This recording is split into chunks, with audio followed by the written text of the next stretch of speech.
What's up guys, Sal here. So in a way, the Huawei Mate 40 Pro is the last of its kind, because by the time next year, unless something seriously drastic changes, Huawei phones will be nothing like the Mate 40 Pro, because this will be the last smartphone from Huawei to feature a Kirin chipset, as the Huawei ban now blocks the company from even producing its own processors. Huawei is currently surviving on stockpiled on components, and it might have to halt smartphone production eventually.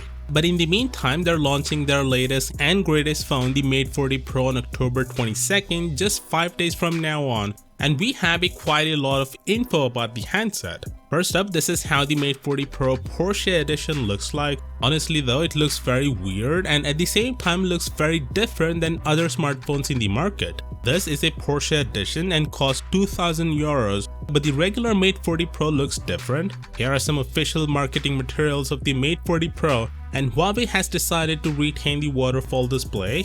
The notch is similar to the P40 Pro, which again was borrowed from the Galaxy S10 Plus. The back looks weird again, not a fan of it either. Honestly, the back of Mate 40 Porsche's design looks better than the Mate 40 Pro in my opinion. Also, here is the retail box of the handset that confirms that Huawei will offer the device with 12 gigs of RAM and 256 gigs of storage.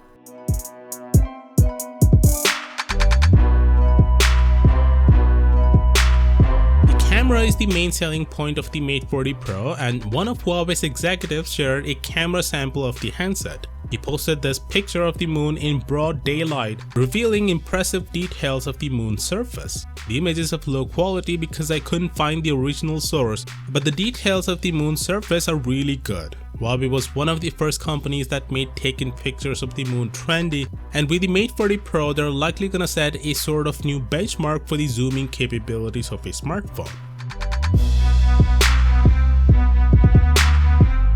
Due to the US sanctions, Huawei has decided to sell its Honor smartphone division to refocus its resources. Honor's phones, which offer nearly the same features and specs as Huawei's flagships but at more affordable price points, are partly responsible for Huawei's rise in the smartphone market, making up nearly half of Huawei's overall sales. So this is certainly bad news for Huawei, but it could be a win-win situation for Honor, because distancing itself from Huawei will make sure Honor doesn't fall under the US ban and they can do business like other smartphone companies, including using Google services. The deal is expected to land Huawei up to $3.7 billion in cash, and Xiaomi is the potential buyer. Ming-Chi Kuo, a famous analyst, predicts that if Huawei doesn't get smartphone chips from somewhere, it's more likely they will even exit the smartphone market next year, which is a shame for the smartphone industry. Anyway, I don't recommend buying the Mate 40 Pro for the simple fact that it doesn't have Google services unless you live in China, but the last time I checked you don't, so I don't recommend it even if it's a great handset. Of course, let me know what you think about this down in the comments, and as always, I'll see you tomorrow. Peace out.